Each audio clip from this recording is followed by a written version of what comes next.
Tov. Today's Daf Yomi is Shevuos Daf Yud Daled Shevuos 14. The Daf is dedicated for Shemir for the Chayalim, Matzal for the Shvuyim, and Yeshua for Am Yisrael on the Seis Tzara. We're going to start, on 13b, approximately 14 lines from the bottom.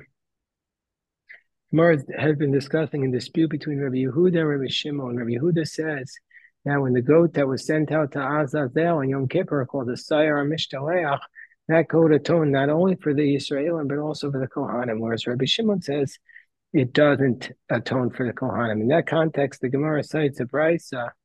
The brisa says, Tana Ahad Tana Rabbanan. We have a brisa, and we want to know Man Tana Ahad Tana Rabbanan. Who's the one who taught this brisa? Which shita is it consistent with? It says in the verse, that on Yom Kippur you take the goat. This is called the Sayar Panimi, the internal goat, and it was slaughtered, the goat that was for the people.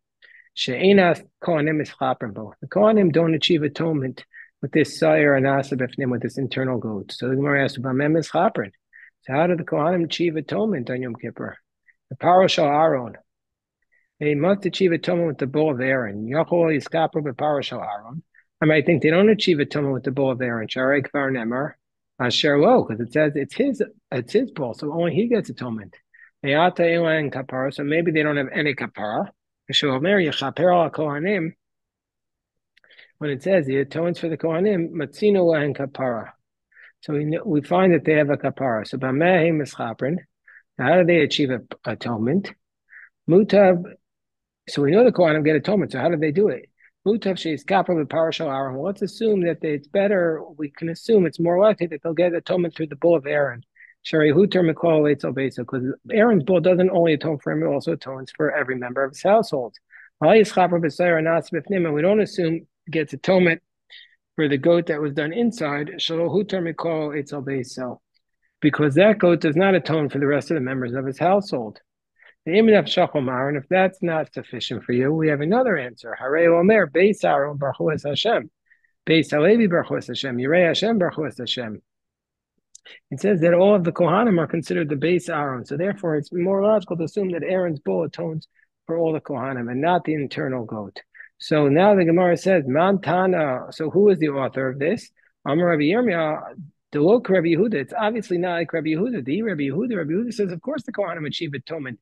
They achieve it with the goat that's sent out to Azazel. They achieve atonement with the goat that's sent out to Azazel. So therefore, who is the author of this price? Rabbi Shimon. Must be Rabbi Shimon, who says the Kohanim don't achieve atonement with the goat that's sent to Azazel. Abaye says, no, I feel it Tema Rabbi Yehuda. Abaye says, you could even say it's Rabbi Yehuda and Hachikamar. And this is what he means to say. This is what Bryce is saying. Me'ata Elohim kapar b'tumas mikdash v'kadash. It's not talking about atonement in general. It's talking about how does the Kohanim achieve atonement for the specific sin of tumas mikdash v'kadash. When it states, Kishu Omer Yechaper al Kohanim, when it says he atones for the Kohanim, Matzino sheyesh lehem kapara b'shar averos. We know that they achieve atonement with other sins. So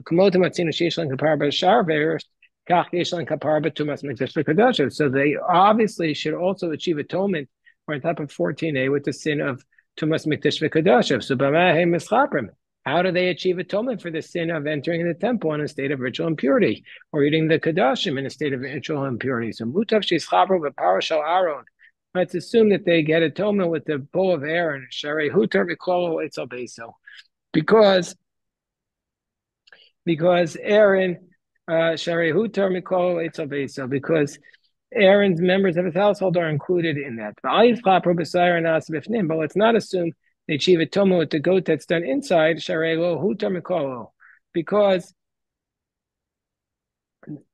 that does not include the other Kohanim.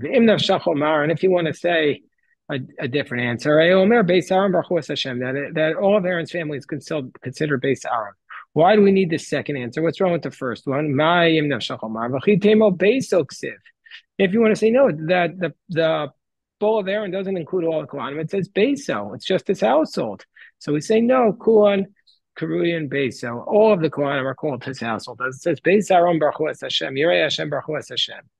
So I asked the Gemara, V'hai Asher La'am, W'hachiuda also does the pasuk Asher La'am, and it says that we said in the pasuk, the Kriv Aaron is Parachatas. It says V'shachat Chatas Asher La'am.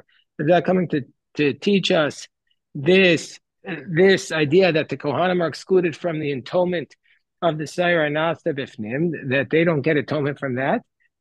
Hi mibayo, don't we need it to teach us the following? The Kamar Rahmana mida'am means to say mida'am wahave, that it has to come from the money of the people, that it comes from the money of the community and not from the money of the Kohen Gadol, because since the Kohen Gadol pays for his bull, we might have thought also that he has to pay for the goat of the people. So we say, no, the goat comes from the tzibor. So that's what it's teaching us. It's not teaching us that the Kohanim are excluded. So the Gemara says, no, ahumi v'me'es adas b'nei Yisrael nothing. No, the idea that the b'nei Yisrael has to pay for the goat, that comes from me'es adas b'nei Yisrael. V'hai asher lo achiyud also. So is the words asher lo, is that coming to teach us? Did we really have this hava mina that it might have been just the Kohen Gadol and nobody else? And we needed to bring a different verse from Beis Aaron to teach us that also all of the Kohanim are included. Don't we need the word lo to teach us? Look at the Tanya. It says the word lo 3 times. So one is to teach us he brings it from his money, not from communal funds. I might think he doesn't bring it from the communal funds because the community does not achieve atonement from it. But he does bring it from his brothers who are Kohanim, because his brothers who are the Kohanim do achieve atonement with it. Tamlomer asher lo. I might think he can't bring it, it may be kosher, but if he does bring it, it's kosher. Tamlomer shuv, it says again, asher lo. It says it a 3rd time. Hakos of shana alav ake. So it teaches us a 3rd time, tell us that if he didn't bring it from his own funds, or from the funds of his brothers, if he didn't bring it from his own funds, even from the funds of his brothers, then it's not going to be a valid offering. So the Gemara says, so why would we think the Havamina that Asher Lo would come to exclude the Kohanim from getting atonement? So the Gemara says, Tana hachika kashilei. Now, this is what was bothering him. Why would we think that for the people that they don't achieve atonement, that why would we think for the people that why would we think for the people that if they don't bring it from their own money, they don't achieve atonement? So because they're not missing any money. So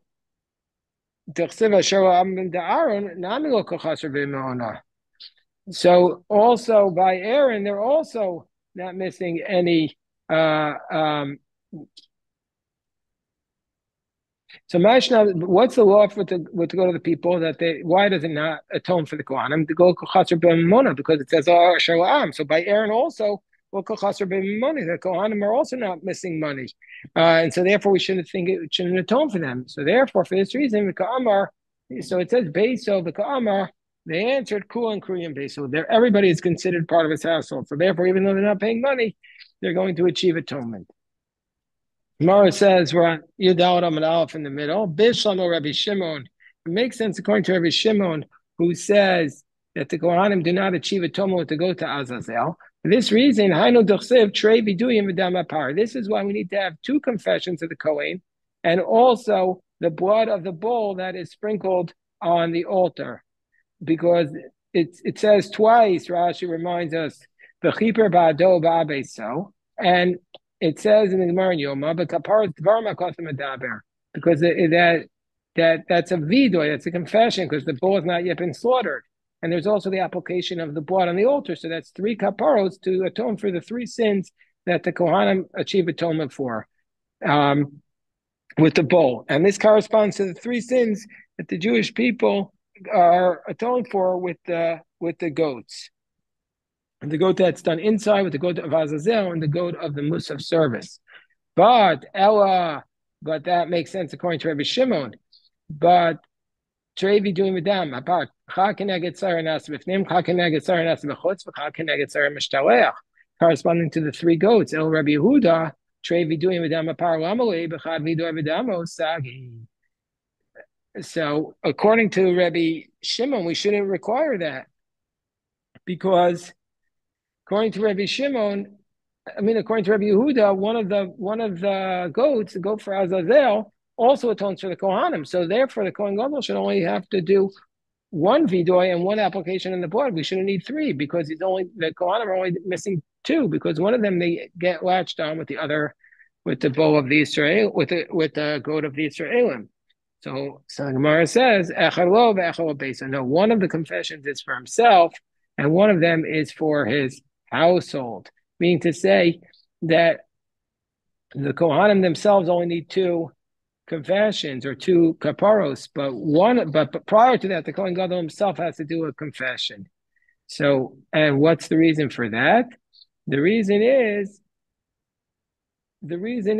because the time to be Rishmal, kachi midas adinu. I guess this is the proper way to behave. Mutav yavo zakai v'chaper al chayev. Yavo chayev v'chaper al chayev.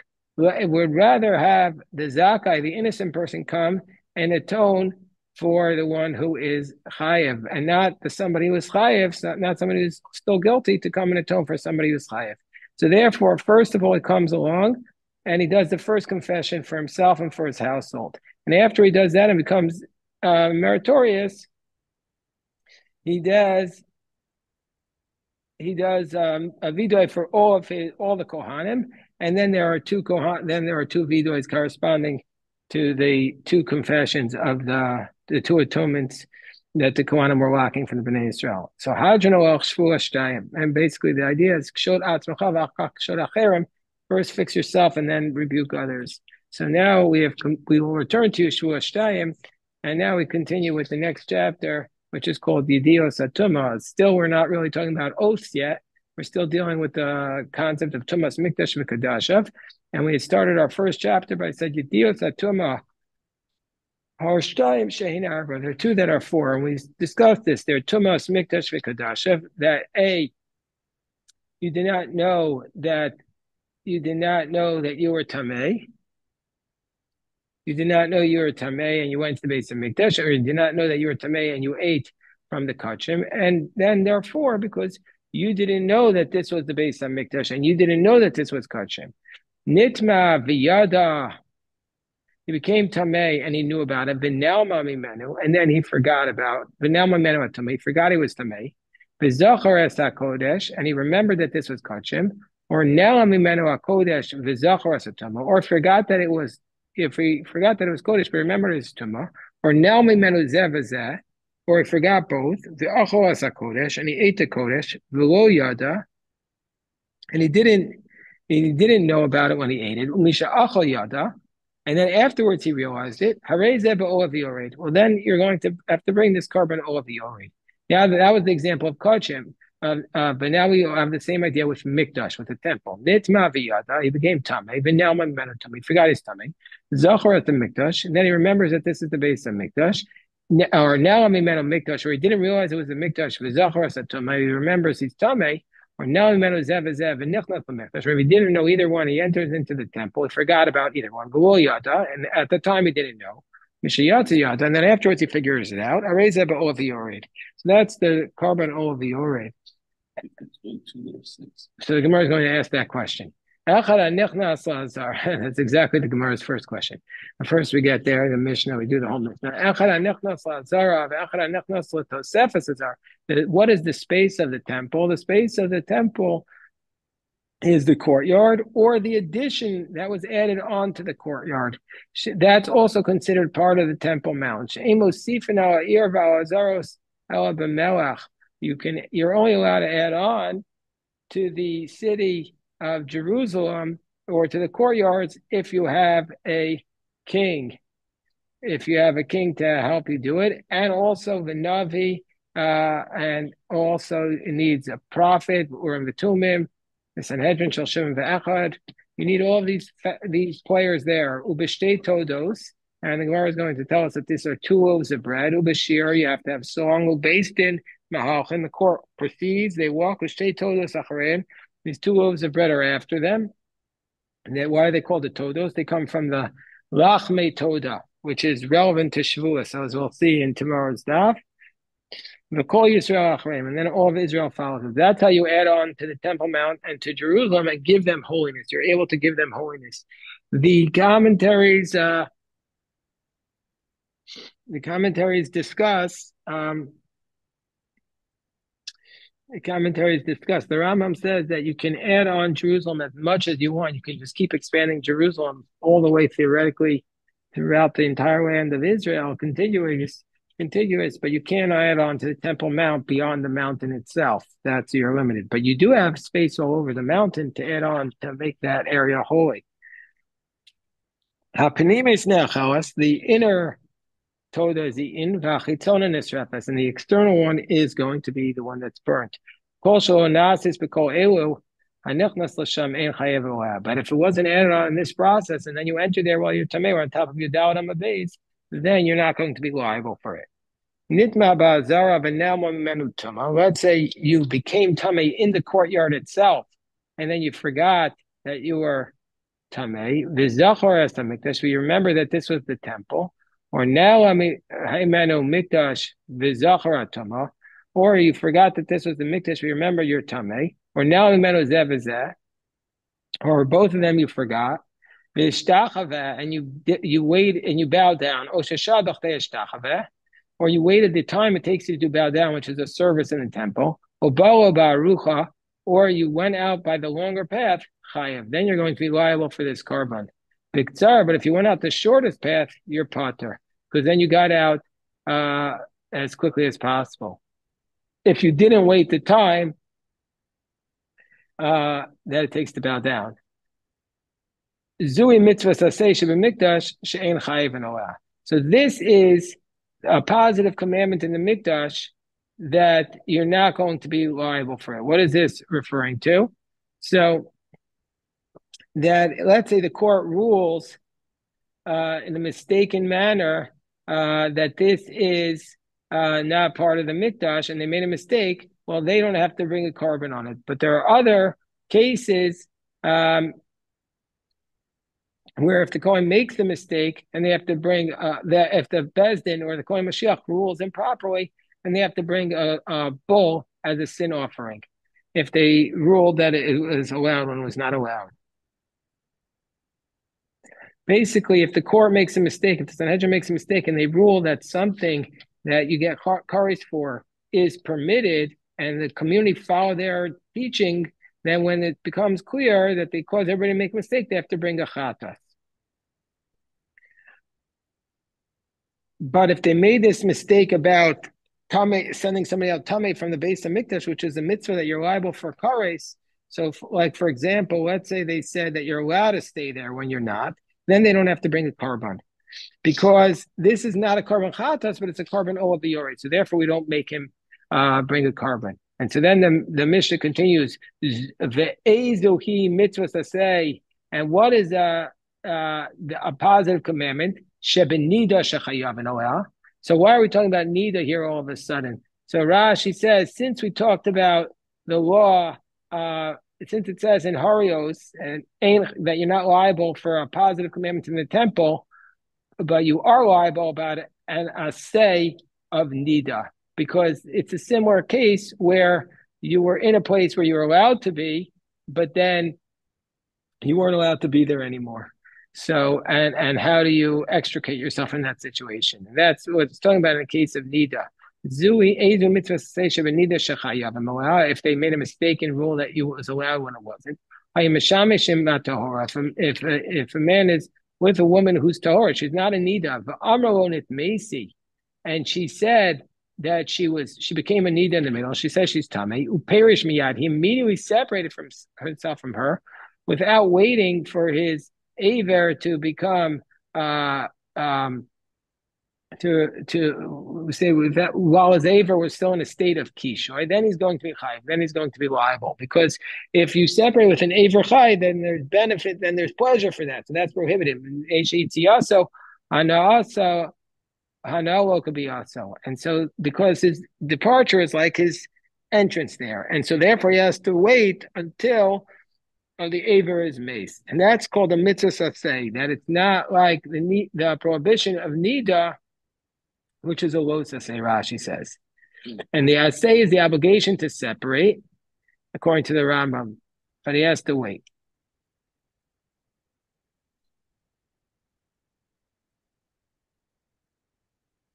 So Rabbi Eliezer Omer, back to our discussion of our Mishnah, Eliezer says, let's say it says Hasheret. It says in Pasuk, the Torah says, it says, Onev Hasher Tigao Benivla Sheretz Tamei, V'Ne'elam Mimenu V'Hu Tamei V'Hashem. So it says Sheretz, and Ne'elam Mimenu. She'al Helam Sheretz Chayav, Ve'eno Chayav Al Helam Mikdash. Rabbi Eliezer says, only if you forget, when does he have to bring this carbon all of the Yored? Only if he forgot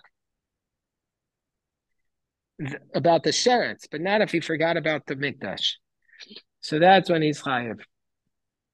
But if his shigiga was about Helam Mikdash or Helam Kodesh, no. Rabbi Kiva Omer now mimenu v'hu tamei. Al Helam Tumah chayiv ve'eno chayiv al Helam Mikdash. Rabbi Kiva seems to be saying the same thing, meaning to say that the chayiv is not when it is on Helam Mikdash or Helam Kodesh.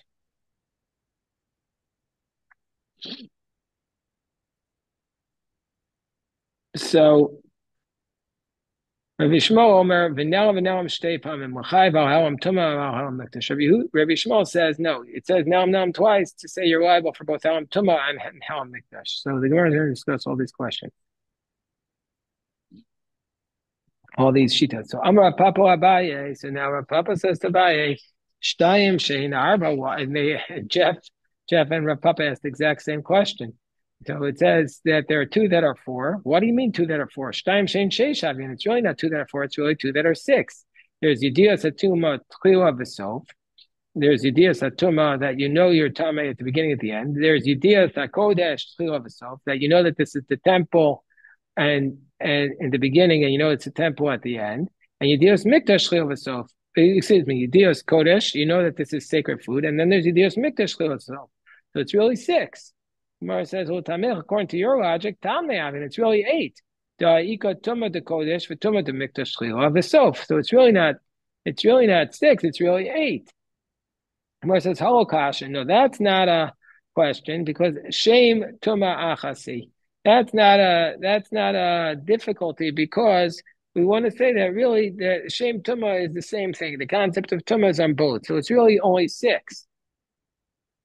So the Gemara says, why do you call it four when it's six? The Gemara says, why do you call it four when it's six? So Amar Papa Olam Tam Nehavian. It's really eight, but Arakamaisa Dolomaisa Lidei Carbon will Kachashin.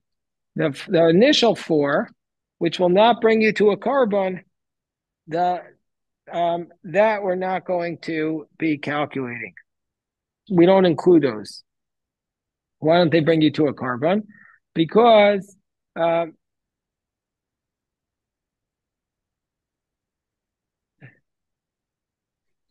the initial four that they don't bring you to a carbon because as long as you don't know about that you sinned in advance, you don't have to bring a carbon. Therefore, he doesn't calculate that. But Arba Basraisa, but the last four, that if he knew about it, then the Ma'isile, then he has to bring a carbon. The Ma'isile they carbon kochashav, that it counts. Mika the Amr alternative answer Amr Papa Olam Tam they have it. It's really eight. Arba Kamaisi, the initial four, the Leisnu, B'Kol Torah Kula, that generally speaking throughout the whole Torah, we don't have the same idea that if you don't know about it in advance, you don't bring a carbon. So therefore, kochashav, that accounts. But Arba Basraisi, but the latter four, the Leisnu, B'Kol Torah Kula, that's not unusual from the rest of the Torah, that if you know about it afterwards, you bring a carbon, well, kochashav, those are not counted. So now by Rav Papa asked a different question. Now when menu hilchas tumah, Let's say you didn't know anything about the laws of Tumah. You touched the sheretz, but you didn't know about the laws of Tumah. What's the law there? Mahu. So the Gemara says, what kind of question is that considered a halama or a yediyah? So the Gemara says, hey, Chidami, what's the question? If he say he doesn't know if it's the sheretz is tamei or if the frog is tamei, he doesn't know. He doesn't know if these things are considered shratim. Dilkar beirafu. So that's something that's knowable, and he should have just asked. He should have just asked because since it's known in the school, it's not called a halama because he should have asked, and so therefore, when he knows about it, he'll be liable. So the Gemara says no. The question that Rav Papa was asking, the yada b'tumas sheretz. He knows that there's tumas sheretz in general. Who could go into naga b'kadash? He doesn't know the size. He doesn't know at what point you're liable. Lo yada kedadash imitame or mitame. He doesn't know if you touch like a lentil size, you're liable or not. My even the yada the mitame sheretz ba'olam yediyah. Since he knows that in general a sheretz is mitame, it's considered yediyah. Odoma given the kadasha lo yada imitame lo mitame halami. Or since maybe he doesn't know about a lentil size, therefore it's considered halama. So the Gemara says take it. We leave this question unresolved. By Rabbi Yirmiyah ben Bavel, by Rabbi Yirmiyah. Remember, Rabbi Yirmiyah is thrown out of the base medrash. We had him above Basra. They tossed him because he asked about the chicken, 1 foot in, 1 foot out. Then they took him a long time to let him back in. Well, now he asks the question. Ben Bavel, he knows that there's a temple in Jerusalem, but he doesn't know where it is. Sha'alo Eretz Shal. So this Babylonian, this person who's outside of Israel, who goes up to Israel. By the way, this is one of the sources. The Meiri says on this stop that they used to walk on the Temple Mount in his time. They didn't know. The people who came from outside of Israel didn't know, and they would walk there. He didn't say if it's permitted or prohibited, but he talks about it. And now he met a Malcolm HaMikdash. He doesn't know where the temple is. Mahu. Do we say this is considered a Yediyah? Because he knows there's a temple, but he doesn't know exactly where it is. Aliba Dema, according to Aliba de Rabbi Akiva, the Yediyah V'Tchila.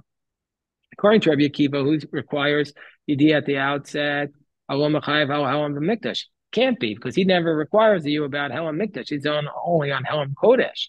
And Ali but the Rabbi Shmuel, the Mechayev Helam Mikdash, Alo Ba Yediyah V'Tchila. Rabbi Shmuel doesn't require Yediyah V'Tchila. So who is this question according to? Where it says, Aliba the Rabbi. It goes according to Rabbi, the Ba Yediyah V'Tchila requires Yediyah at the outset, Umechayev Helam Mikdash. And also requires Helam Mikdash. Amar Yediyah, space Rabbi, Shema Yediyah. And he's at a position that basically, since everybody knows about it, that's called yediyah. He learned this at one time, and then he forgot about it. So therefore, what would be the law here? Mai kiven the other dika mikdash ba'olam yediyah. Since he knows there's a mikdash in the world that's considered yediyah. Udoma kiven the makom since he doesn't know the exact place. Halamei. It's considered like he doesn't know. So the Gemara says, "Teiku." We leave this question unresolved. All right, a big shkoyach to everybody. This is today's Daf Yomi. I want to say that tonight.